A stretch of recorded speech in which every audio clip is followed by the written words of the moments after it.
Esse é o método mais antigo de fabricar pães e possivelmente existe desde o surgimento da agricultura.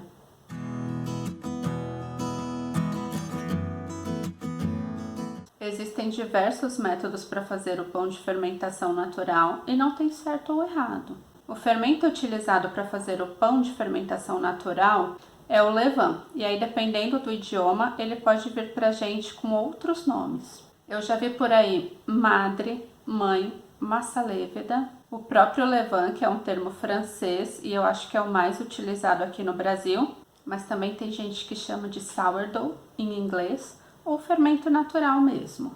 A diferença estrutural entre o levain e o fermento biológico comercial, seja o seco, granulado ou fresco, é que o tradicional só tem uma cepa de levedos, enquanto o levain tem uma diversidade de espécies de leveduras e lactobacilos. O pão de fermentação natural também é um pão mais aromático. Ele tem mais sabor, mais cor, por conta mesmo da fermentação lenta, que melhora inclusive a digestibilidade do glúten. Se você colocar no Google levain do zero ao pão assado, vai cair no blog da Neide Rigo. Este blog se chama Come-se e lá ela ensina a fazer o levain começando com uma bolinha de farinha e água. Tendo o levain pronto, a gente vai partir para o pão.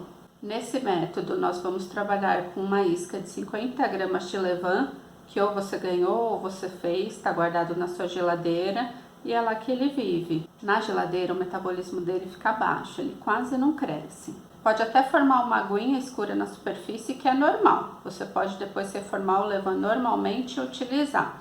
Como eu disse, é um pão de fermentação lenta. Você vai começar a primeira etapa hoje, mas só vai comer o pão amanhã ou depois. Por esse método, toda vez que a gente reforma, ou seja, que a gente alimenta o nosso fermento, a gente reforma todo ele. E depois separa uma isca para guardar na geladeira novamente.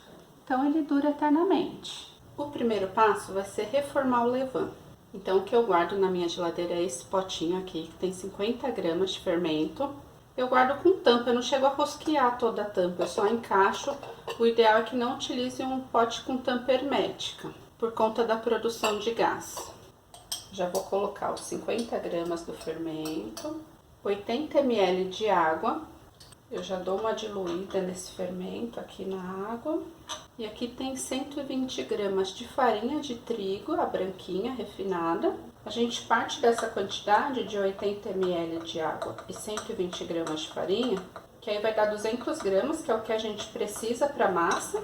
E ainda sobra os 50 gramas para a gente guardar de isca depois. Você vai sentindo a massa. Se ficar muito firme, pode colocar um pouquinho mais de água, mas não menos, porque você vai precisar ter pelo menos 200 gramas para utilizar no pão e tem que sobrar uma isca aí de 50 gramas. Se sobrar um pouquinho mais, não tem problema. Então tá aqui, ele fica mais ou menos com essa consistência. É como se fosse uma massa de pão mesmo, meio molinha, mais crudentinha, né? E a gente vai deixar agora em temperatura ambiente. Tem gente que faz uma marcação aqui no nível do levain para ir acompanhando o crescimento dele, a evolução. Mas o mais importante é que quando você vire, ele forme uma rede, né? Então agora a gente acabou de fazer e as leveduras agora vão trabalhar, né? Vão se alimentar. A gente precisa cobrir esse pote. Pode ser com um pano, pode ser um pedaço de plástico preso com um elástico. Se você tiver o pote com tampa, pode encaixar a tampa, não precisa rosquear toda a tampa. Pode só encaixar ela aqui em cima. Ele vai ficar em temperatura ambiente por pelo menos 12 horas, de 12 a 24 horas. Eu deixei o fermento em temperatura ambiente por 12 horas, foi suficiente para ele se alimentar bem. Eu vou fazer então o preparo da massa. A gente vai fazer o pão com 500 gramas de farinha de trigo, meio quilo. Eu vou usar farinha de trigo branca e em cima dessa quantidade de farinha a gente vai trabalhar a proporção dos demais ingredientes. 40% da quantidade de farinha dá os 200 gramas de fermento, então a quantidade de fermento vai ser 40% da quantidade da farinha. E eu vou trabalhar com 60 a 80% de hidratação, ou seja, 300 a 400 ml de água. Isso vai depender, dentre outros fatores, da marca e do lote da farinha que eu estou utilizando, que pode absorver mais ou menos umidade.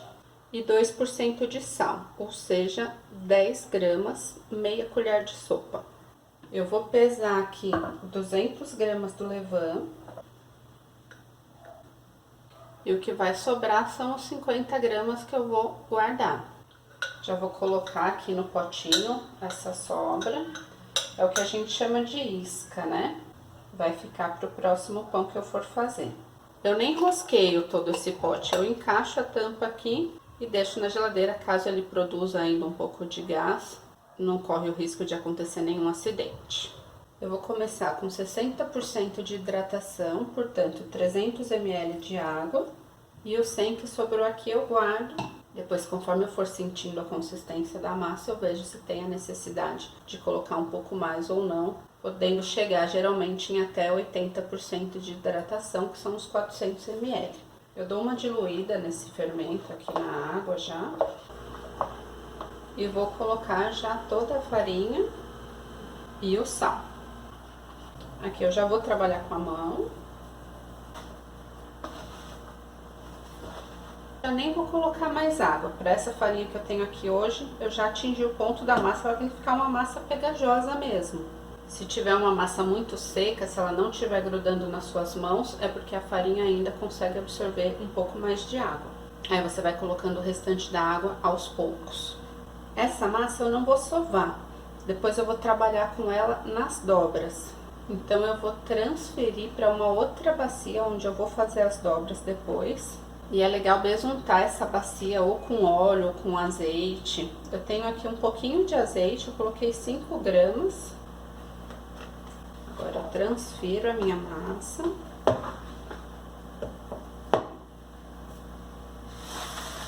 A massa vai descansar pelo menos 15 minutos para eu começar as dobras. De 15 a 30, não menos que 15, não mais do que 30 minutos. Se tiver frio é legal deixar uns 30 minutos entre cada dobra. E aí eu vou fazer esse processo pelo menos 4 vezes ou até umas 10 vezes. Quanto mais dobras, mais alvéolos o pão vai ter. Os alvéolos são aqueles buracos no miolo do pão. Eu pessoalmente não faço muita questão não. Se você tiver um pote com tampa, você fecha. Se não, coloca um pano de prato umedecido ou um plástico, para que a nossa massa não resseque. Então, depois da primeira pausa, que pode ser 15, 20 ou até 30 minutos, a gente vai fazer a dobra. É sempre bom ter um pouco de farinha extra, sempre que estiver fazendo pão, para auxiliar na manipulação da massa. Então, a dobra eu vou puxar de baixo para cima. A massa já ganhou um pouco de elasticidade. Vou girando a bacia e puxando de baixo para cima. Se você sentir que tá grudando na sua mão, aí você pode pegar um pouquinho de farinha aqui. Não muita, tá? Para não interferir na massa. E vai puxando e girando. Até dar a volta toda na bacia, pelo menos. Prontinho. Aí eu vou virar a massa com a parte das dobras para baixo e esperar mais um período para fazer a próxima dobra. Passou mais um tempinho, 15 a 30 minutos, vou fazer a segunda dobra. Lembra que eu tinha virado a parte das dobras para baixo, né? Agora eu vou desvirar. Porque assim as dobras saem sempre para o mesmo lado. E aí faço as dobras da mesma forma. A massa já ganhou mais elasticidade. Isso é o glúten sendo formado. Viro a parte das dobras para baixo de novo. E deixa mais um tempinho para a próxima dobra. Então, agora a terceira dobra. Desviro a massa.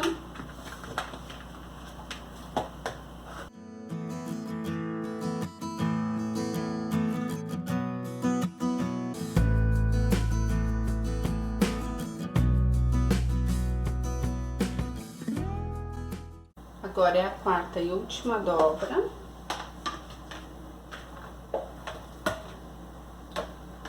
Se você quiser fazer mais dobras, claro que pode. Depois que eu termino a quarta dobra, eu vou modelar esse pão para a última fermentação. Então eu coloco farinha embaixo da massa. Só cuidado para não entrar farinha na massa.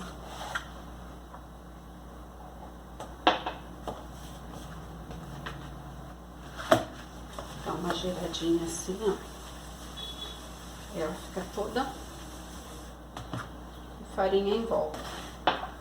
Existe uma cestinha chamada Banneton, que parece um vime um pouquinho mais claro. É um material asiático chamado rattan. Se você tiver o Banneton, é melhor. Eu não tenho Banneton, então eu coloco farinha num pano de prato bem limpinho. Pode ser um tecido de algodão cru também. Vou dar aqui uma balançadinha. E vou passar minha massa pro pano de prato. Retiro o excesso de farinha aqui. Você pode até dar mais uma fechadinha nessa massa se você quiser. Agora a parte das dobras fica para cima.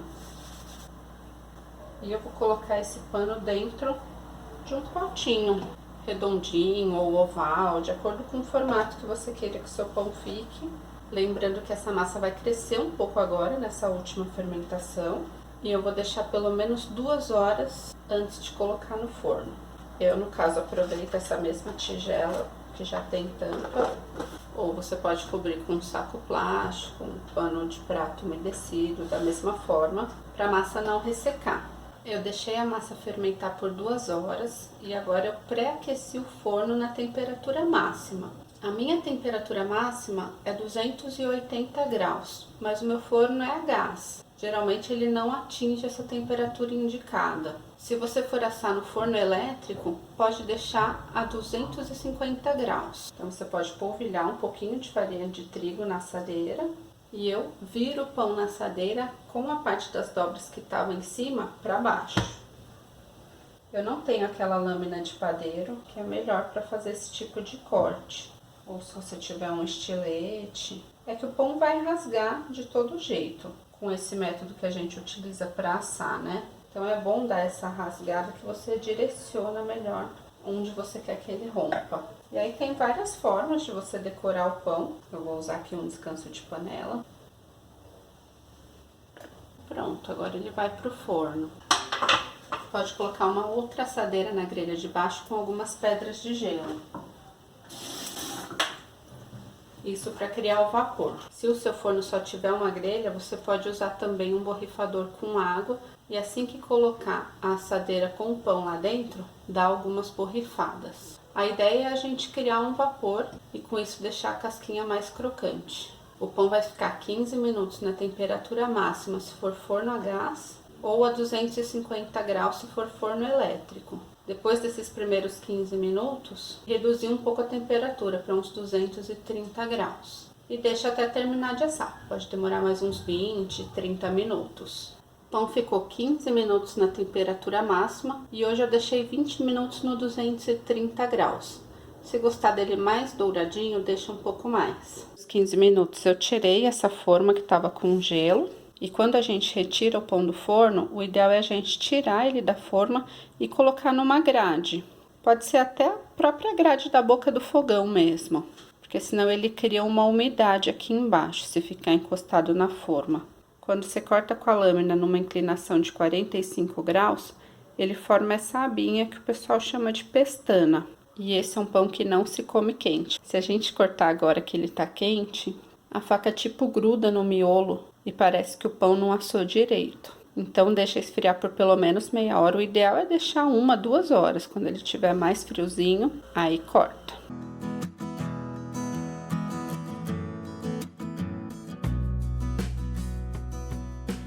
Um beijo e obrigada.